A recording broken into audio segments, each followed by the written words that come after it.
Hi class, my name is David Dunbar, and my paper is on, my speech is on how charter schools are bad and what they're more like businesses.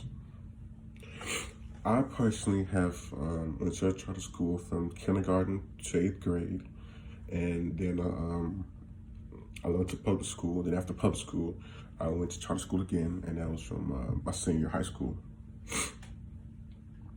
To me, it's more of a business because it's more about numbers than about the actual facts of students actually doing well in school.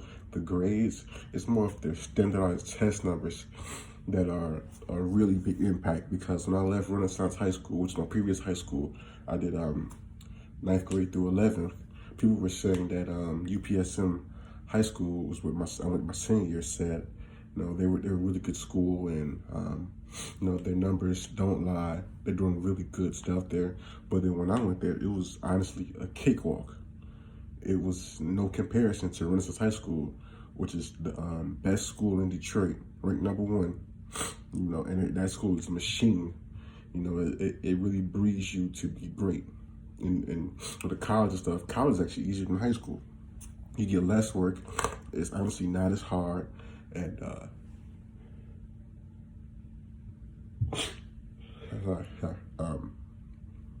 and it's just a different playing field.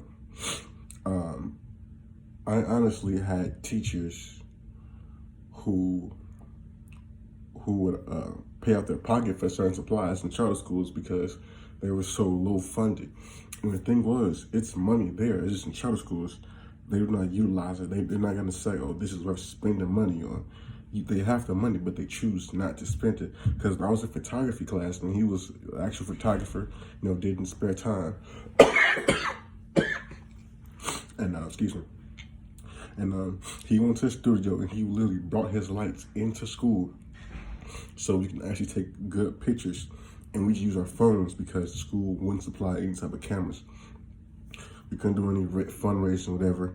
So you use whatever phone you had. It was an Android, iPhone. He was a good photographer, and he would just help you angle it right, and use the light, and use what you got basically. And it was actually a really fun class. I saw some really great pictures of that stuff. But he shouldn't have had to do that. He works for this school. They should really appreciate him and utilize the budget they have, but they choose not to, which is very sad because in public school, they have budgets. They may not have a lot, but they can do more than charter schools, and charter schools are being praised for these high standardized test numbers where there are students honestly not going to class. It's like they just need you to do good on these standardized tests. They don't care if you graduate, and they don't care if you're late to school. It's more like just fight for yourself, fend for yourself. Which is not fair because this is school. It's not like college where you pay to come here. This is high school. That's the end of the line for people. That's very important, and they just didn't care. And what I found interesting was prison guards, according to correctional officer EDU, make $43,550. That is $7,000 more than a teacher. A teacher makes $36,141, which is very crazy because one is about the future and one is about holding criminals. It shouldn't cost that much of a difference.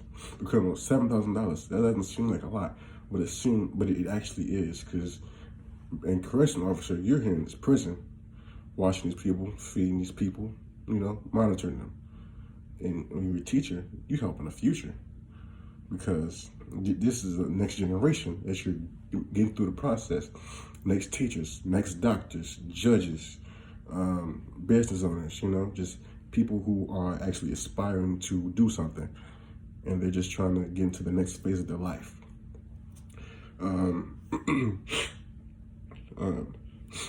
According to Howard Rees and Nina Rees of Newsweek Charter Schools, they say that charter schools are better for students of color, but it's actually not true. It's more that it's the whole standardized test numbers thing. Because charter schools, they are not good schools. You can look at the graduation rate and say, oh, that's good. No, it's not good, because there are plenty of students, they just get by. They honestly do not care. Like, you just need at least to get a D or something. You know, a couple Fs, they'll waive those. They just want you out of school, which is not acceptable. You work and you get what you work for. And they're just letting people skip by and do nothing. So when they enter the real world, they're not prepared for anything, which is honestly not fair on any part. And to me, it seems more like they're getting people ready for prison than school. It's straight from school to prison, because you having them not capable of doing real life, real world activities, and being a civic citizen that's doing stuff that's legal and whatnot. You know, they're perfectly fine people going to community college and doing little BS working jobs and stuff like that. That's not acceptable, flat out.